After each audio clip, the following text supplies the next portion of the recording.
Moradores de um bairro em Carapicuíba, na Grande São Paulo, não aguentam mais o barulho vindo de um poste. Como assim? A nossa equipe foi lá investigar essa história.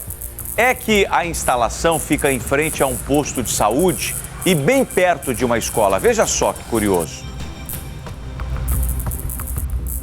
Um barulho que lembra mais o de uma cigarra. E quem dera fosse, viu? Mas é um poste. Os moradores da rua Muritinga do Sul, em Carapicuíba, têm medo do pior acontecer. Fogo, pegar fogo.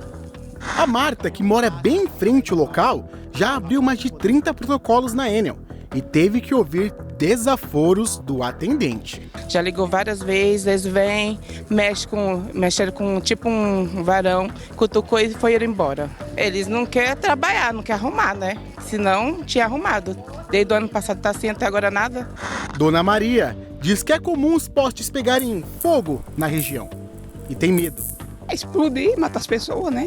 Tenho medo do poste estourar quando eu estiver passando. O medo é um só: o poste explodir e causar um acidente. O meu medo é assim, é muita criança que sobe lá pra cá. E quando começa a sair foguinho lá em cima, eu falo, vai escapar. E se escapa, você imaginou, né? A tragédia, né? A chegada da Enel aqui na rua, ela foi como se fosse um evento, né? Porque tanto tempo esperando que quando ela chegou, o pessoal até se reuniu para poder olhar e ver se realmente dessa vez vai ser arrumado. É isso? Sim, é isso mesmo. A gente estava esperando há muito tempo e agora, graças a Deus, eles apareceram, né? Você acha que vão resolver agora? Vamos resolver, se Deus quiser. Parece, né? Se resolver, a gente chama de novo. Bom, a gente está aqui esperando. O caminhão está aqui, o caminhão chegou. 2 caminhões, na verdade.